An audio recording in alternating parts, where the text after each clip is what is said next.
शहर की गलियों में खौफ का साया था। यह डर एक अनजानी परछाई का था जो अपराध की दुनिया पर राज करती थी। लोग उसे वह जो परछाइयों में रहता है कहते थे। उसका कोई चेहरा नहीं था, फिर भी उसका असर हर जगह था। पुलिस और प्रशासन लाचार थे क्योंकि वे एक ऐसे दुश्मन से लड़ रहे थे जिसे किसी ने देखा नहीं था। यह परछाई एक पहेली थी, एक रहस्य जिसे कोई सुलझा नहीं पा रहा था। कुछ लोग उसे जिन्न मानते थे, कुछ चालाक अपराधी, लेकिन उसकी मौजूदगी हकीकत बन चुकी थी। कानून के रखवाले हर कोशिश कर चुके थे।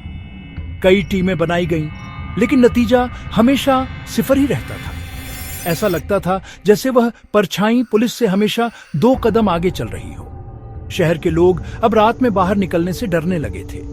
यह सिर्फ एक अपराधी का डर नहीं था, यह एक अनदेखे दुश्मन का खौफ था।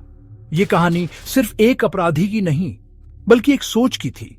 एक ऐसी सोच जो मानती थी कि पहचान छिपाकर कुछ भी किया जा सकता है। यह परछाई अपराध का एक ब्रांड बन चुकी थी। शहर एक ऐसे चक्रव्यूह में फंस चुका था जिसे तोड़ना लगभग नामुमकिन लग रहा था। लेकिन हर अंधेरी रात के बाद सुबह जरूर होती है, और इस शहर की सुबह लाने के लिए एक नए नायक का इंतजार था। परछाई का नाम अब डर का दूसरा नाम बन चुका था। लोग उसका असली नाम नहीं जानते थे और शायद जानना भी नहीं चाहते थे। बच्चों को डराने के लिए माएं अब परछाई का नाम लेती थी। यह नाम लोगों के मन में इस कदर बस गया था कि वे हर अपराध को उसी से जोड़कर देखते थे। यह डर सिर्फ आम लोगों में ही नहीं, बल्कि अपराधियों की दुनिया में भी था। छोटे मोटे चोर उचक्के भी किसी बड़ी वारदात को अंजाम देने से पहले 100 बार सोचते थे। उन्हें डर था कि कहीं उनका काम परछाई के इलाके में तो नहीं है। पुलिस विभाग के लिए यह स्थिति बहुत शर्मनाक थी। वे एक ऐसे अपराधी के सामने बेबस थे जिसका कोई चेहरा ही नहीं था। प्रेस और मीडिया रोज नए सवाल खड़े करते थे। पुलिस की हर प्रेस कॉन्फ्रेंस में बस यही आश्वासन दिया जाता था कि हम जल्द ही उसे पकड़ लेंगे। लेकिन वे खुद भी जानते थे कि यह एक खोखला वादा है। इस डर का सबसे बड़ा कारण था उसकी कार्यशैली। उसके द्वारा किए गए अपराधों में कोई पैटर्न नहीं होता था। कभी वह किसी बैंक को निशाना बनाता, तो कभी किसी बड़े बिजनेसमैन के हीरे चुरा लेता। उसकी यही खूबी उसे और भी रहस्यमयी और खतरनाक बनाती थी।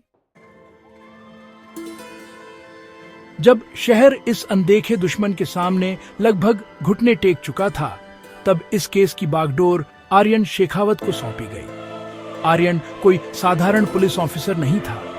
वह अपनी तेज बुद्धि और मामलों की तह तक जाने की आदत के लिए जाना जाता था। आर्यन ने आते ही सबसे पहले केस की सारी फाइलें मंगवाईं। उसने हफ्तों तक उन फाइलों का अध्ययन किया। उसने हर उस अपराध की जांच की जिसे परछाई से जोड़ा जा रहा था। उसकी कार्यशैली बाकी सबसे बिल्कुल अलग थी। आर्यन का व्यक्तित्व शांत लेकिन दृढ़ था। वह कम बोलता था और ज्यादा सुनता था। उसने अपनी टीम के साथ बैठक में पूछा, हम ये कैसे मान सकते हैं कि यह सब एक ही आदमी का काम है? यह एक नई सोच थी। आर्यन ने अपनी टीम को बताया कि वे एक भूत का पीछा कर रहे हैं। उसने कहा, आज से हम परछाई को भूल जाएंगे। हम हर केस को एक नए केस की तरह देखेंगे। यह एक बहुत बड़ा जोखिम था। जैसे जैसे आर्यन ने अपनी जांच आगे बढ़ाई, उसका शक यकीन में बदलने लगा। उसे यह साफ दिखने लगा था कि परछाई कोई एक व्यक्ति नहीं है। यह तो एक बहुत ही चालाकी से बनाया गया मुखौटा है। आर्यन ने अपनी टीम के सामने एक थ्योरी रखी। उसने बताया कि यह नेटवर्क एक कंपनी की तरह काम करता है। परछाई इस कंपनी का ब्रांड नेम है। इससे 2 फायदे होते हैं। पुलिस का ध्यान हमेशा एक काल्पनिक व्यक्ति को ढूंढने में लगा रहता है। आर्यन ने अपनी बात को साबित करने के लिए सबूत पेश किए। उसने पिछले 2 सालों में हुए 5 बड़े अपराधों का विश्लेषण किया। बाहर से देखने पर ये सभी अपराध अलग अलग लगते थे, लेकिन आर्यन ने उनके बीच की एक छोटी सी कड़ी ढूंढ निकाली थी। उसने समझाया, सोचो, अगर परछाई एक आदमी होता तो वह बैंक डकैती के तुरंत बाद हथियारों की तस्करी क्यों करता? लेकिन अगर यह एक नेटवर्क है तो यह समझ में आता है। जब यह साफ हो गया कि परछाई एक नेटवर्क है, आर्यन ने उसकी तह तक जाने का फैसला किया। वह जानता था कि यह काम बहुत खतरनाक होगा, इसलिए आर्यन ने एक बहुत ही छोटी और भरोसेमंद टीम बनाई। आर्यन का पहला कदम था नेटवर्क की सबसे कमजोर कड़ी को ढूंढना। उसने अपनी टीम के फाइनेंशियल एनालिस्ट को पिछले कुछ सालों में हुई सभी बड़ी और संदिग्ध ट्रांजैक्शंस की जांच करने का काम सौंपा। इसी बीच आर्यन ने अपने अंडरकवर एजेंट को शहर के छोटे मोटे अपराधियों के बीच घुसपैठ करने का निर्देश दिया। उसका मकसद था यह पता लगाना कि परछाई के नाम पर काम कैसे बांटा जाता है। आर्यन खुद भी चुप नहीं बैठा था। वह दिन रात उन पुराने केसों की फाइलों को पढ़ता रहा। वह हर उस छोटी से छोटी डिटेल पर ध्यान दे रहा था जिसे नजरअंदाज किया गया था।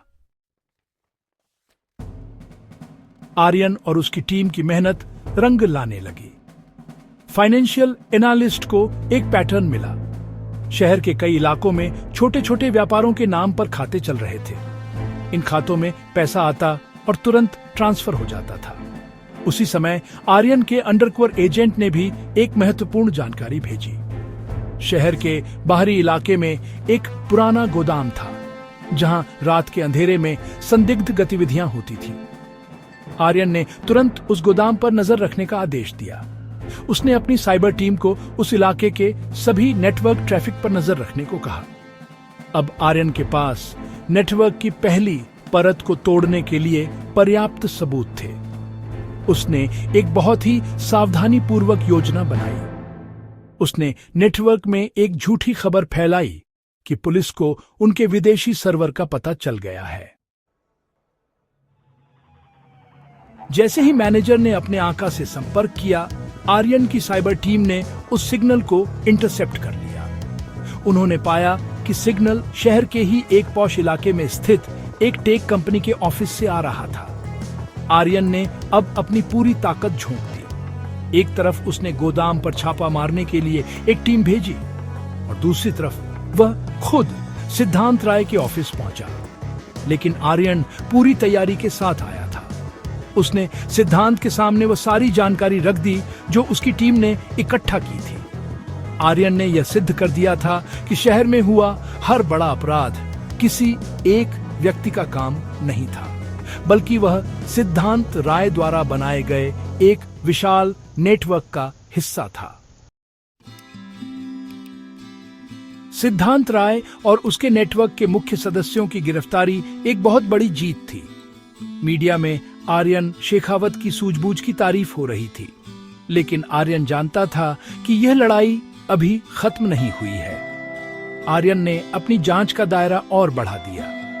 उसने सिद्धांत राय के संपर्कों की जांच शुरू की। यह एक बहुत ही संवेदनशील मामला था। आर्यन ने अपनी जांच के आधार पर एक विस्तृत रिपोर्ट तैयार की। इस रिपोर्ट में उसने न केवल सिद्धांत राय के नेटवर्क का खुलासा किया, बल्कि उसने उन कानूनी और प्रशासनिक खामियों को भी उजागर किया। उसका यह कदम क्रांतिकारी था। आमतौर पर पुलिस का काम अपराधी को पकड़कर अदालत में पेश करने पर खत्म हो जाता है, लेकिन आर्यन ने अपनी जिम्मेदारी को उससे आगे समझा। आर्यन शेखावत की कोशिशों का नतीजा दिखने लगा था। सिद्धांत राय और उसके नेटवर्क के सभी सदस्यों को लंबी सजा हुई, लेकिन यह इस कहानी का सबसे बड़ा अंजाम नहीं था। शहर की फिजा भी बदल गई थी। लोगों के मन से उस अनजाने खौफ का साया हट चुका था। अब उन्हें पता था कि परछाई कोई अलौकिक शक्ति नहीं, बल्कि कुछ चालाक अपराधियों द्वारा बनाया गया एक धोखा था। यह कहानी हमें सिखाती है कि अपराध की जड़ें बहुत गहरी होती हैं। अगर हम वाकई में समाज को अपराध मुक्त बनाना चाहते हैं, तो हमें उस व्यवस्था और उन परिस्थितियों को बदलना होगा जो अपराध को जन्म देती हैं। अंत में आर्यन शेखावत ने जो किया वह सिर्फ एक केस को सुलझाना नहीं था। उसने एक मिसाल कायम की। उसने दिखाया कि एक पुलिस अधिकारी की भूमिका सिर्फ सजा दिलवाने तक सीमित नहीं है, बल्कि समाज में सुधार लाने की भी है।